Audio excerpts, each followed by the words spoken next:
जय हिंद दोस्तों। आज के इस वीडियो में पढ़ेंगे सुभद्रा कुमारी चौहान जी का जीवन परिचय और इनकी महत्वपूर्ण रचनाएं। तो चलिए स्टार्ट करते हैं। सबसे पहले देखते हैं इनका जीवन परिचय। महान स्वतंत्रता सेनानी, राष्ट्रीय चेतना की अमर गायिका, महान स्वतंत्रता सेनानी, राष्ट्रीय चेतना की अमर गायिका श्रीमती सुभद्रा कुमारी चौहान का जन्म श्रीमती सुभद्रा कुमारी चौहान का जन्म सन 1904 ईस्वी को उत्तर प्रदेश के इलाहाबाद जिले के निहालपुर नामक गांव में हुआ था।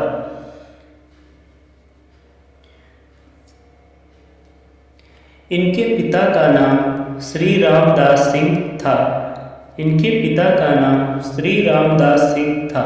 इनकी प्रारंभिक शिक्षा क्रास्थवेट गर्ल्स कॉलेज में हुई और 15 वर्ष की आयु में इनका विवाह खंडवा मध्य प्रदेश के ठाकुर लक्ष्मण सिंह चौहान के साथ हुआ। इनके पति ब्रिटिश राज्य के विरुद्ध राष्ट्रीय आंदोलनों में भाग लेते थे। सुभद्रा कुमारी भी पति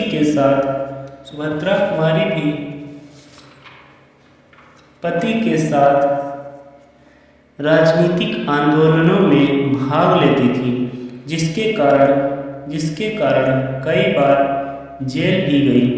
गांधी जी से प्रेरित होकर राष्ट्र प्रेम पर कविताएं लिखने लगी। हिंदी काव्य जगत में वह ही एकमात्र ऐसी कवयित्री थीं जिन्होंने अपनी ओजमय कविताओं से लाखों युवाओं को स्वतंत्रता संग्राम में भाग लेने हेतु प्रेरित किया। वह मध्य प्रदेश विधानसभा की सदस्य भी रहीं। सन 1948 ईस्वी में एक वाहन दुर्घटना में इस महान कवयित्री की मृत्यु हो गई।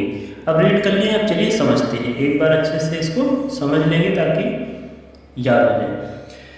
महान स्वतंत्रता सेनानी, राष्ट्रीय चेतना की अमर गायिका, यानी कि ये महान स्वतंत्रता सेनानी थी और राष्ट्रीय चेतना की एक अमर गायिका थी। मतलब ये राष्ट्रीय चेतना जगाने का काम करती थी। वैसे ही कविताएं लिखती थी जिससे राष्ट्रीय चेतना और राष्ट्रभक्ति की भावना जगे।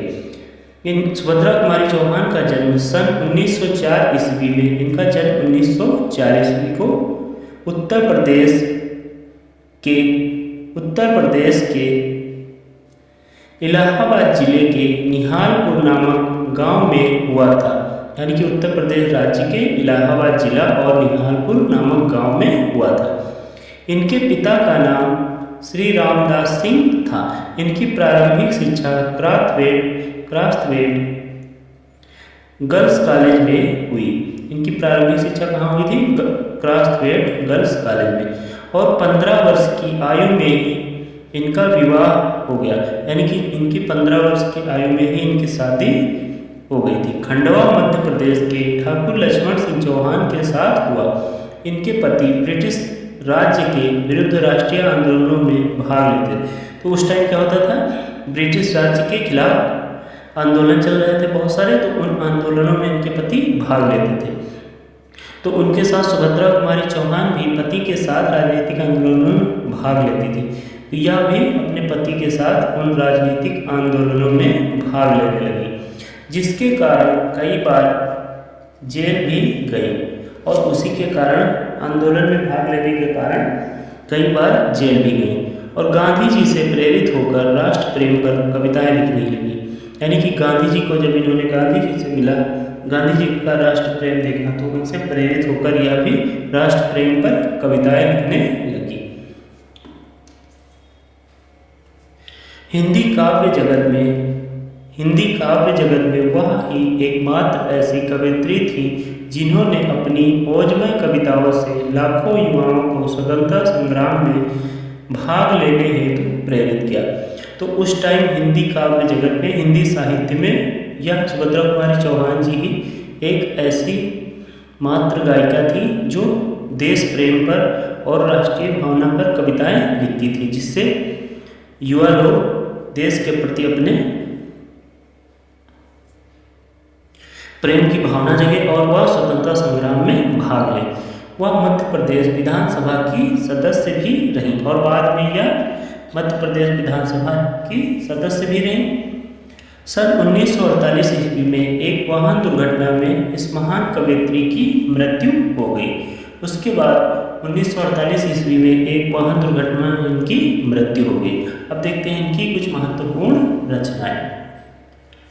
तो रचनाएं कौन कौन सी महत्वपूर्ण? फर्स्ट है झांसी की रानी, दूसरी बिखरे मोती, इसमें क्या है? कहानी संग्रह। थर्ड है त्रिधारा, चौथी है मुकुल में क्या है? कविता संग्रह। तो दोस्तों अगर वीडियो अच्छा लगा तो प्लीज़ वीडियो को लाइक करें, चैनल पर नए हैं तो सब्सक्राइब करें। जय हिंद, वंदे मातरम।